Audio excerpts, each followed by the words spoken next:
Hey Scrabble fans, Will here with another episode of Better Know a Letter. Today we're going to get to know the G. The G is the only letter with 3 tiles in the set, and they're worth 2 points apiece. Because of the G's relatively low point value, I've classified the G in the bingo tile category. However, when we look at the graph of bingos containing at least one of each letter, we can see that the G is squarely in the middle of the pack. 21% of 7 and 8 letter words contain a G, easily the lowest percentage of any tile worth 2 or fewer points. So why classify it as a bingo tile? When we take a look at which tiles appear more often than usual alongside the G in bingos, the reason for the G's inclusion in that category becomes clear.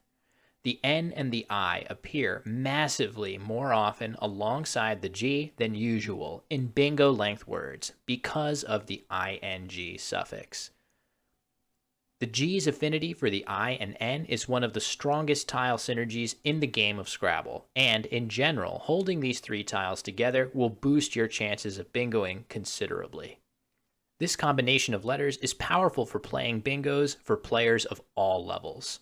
Even elite players value the ing combination, but if you're newer to the game, you can learn to find bingos using the ing suffix with just a little bit of time and practice. When you draw the ing combination, set it aside on your rack. If the 4 letters left over can form a verb on their own or through a letter on the board, you've got a bingo. It's much easier to anagram 4 or 5 letters than 7 or 8. However, whenever you draw ing, make sure you also examine the board and assess whether or not your ing bingos can actually fit somewhere if you draw one. Other very powerful bingo suffixes, like ERS, are much more apt to fit on the board when you draw bingos with them because the S is such a powerful hook. But none of the 3 letters in ing are anywhere near that useful to hook onto existing words. This limits the upside of the ing suffix and the G in general as a bingo tile. On the wrong board, ing just won't do you that much good. However, if you do have areas available that can accommodate the ing suffix, you can be much more confident that when you draw one of the many bingos containing these letters, you'll actually get to play it. Another quick tip: if you have the G and N together, make sure you look at the tile bag and check the number of I's remaining before you pin all of your hopes on drawing the ing combination. So what about the G on its own, without both the I and N? Unfortunately, this is where the good news stops for the G. Without its best buddies to support it, the G is a poor bingo tile. Just over 16,000 7 and 8 letter words contain the G. As we saw, this is over 21% of all bingo length words. However, roughly half of the words in this group contain ing in any order, and a wide majority of these words end in ing or ings. Without both the I and N together, the G bingos about as often as the Y, K, and F, some of the worst bingo tiles in the game. And unlike these letters, the G scores only 2 points.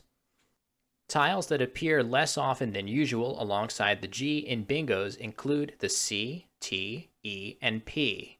It's not a good sign for a tile's bingo strength that it meshes poorly with the E, which is the best bingo tile in the game. In shorter words of 3 to 5 letters in length, a similar group of consonants continues to mesh poorly with the G, but notice that while the G still retains an affinity for the I and N, the synergy between these letters is significantly weakened compared to longer words. As a scoring tile in shorter words, the G is plagued by several problems. First, while it does appear in a handful of 2-letter words, none of them contain an E, the most populous vowel in the set. Secondly, it's only worth 2 points, a low total for a tile so difficult to use in short words. Thirdly, the only high-scoring tile with any affinity at all for the G in shorter words is the Y. On the other hand, the G does have decent synergy with most of the vowels in shorter words and can be useful to burn through several vowels at once from a vowel-heavy rack. Here are a few words you'll find yourself playing over and over again that will help you accomplish this goal. The G also appears as the first letter of shorter words much more often than it does in longer words, where the influence of the ing suffix is readily apparent. Because the G is a difficult tile to parallel, you can often use it defensively by placing it out in space without fear of dangerous overlaps containing an E. Okay, let's recap what we've learned about the G. The ing suffix gives the G much needed bingo punch. However, without these tiles, the G loses a lot of its bingo potential, and in these situations, you'll often face the grim reality that the G is a poor scoring tile. A low number of two-letter words, poor chemistry with other high-point tiles, and an underwhelming 2-point face value combine to make the G one of the weakest scoring tiles in the game. I'm giving the G 2 stars. If you're a newer player, the G may be one of the first tiles you start to use confidently to find bingos on your rack thanks to the ing suffix, which is undeniably strong. But it's not a good sign when a tile is so dependent on not one, but two other tiles in the set. As you learn more and more 7 and 8 letter words with different constructions, the G will drop back to the middle of the pack as a bingo tile, and as a scoring tile, you can do much better.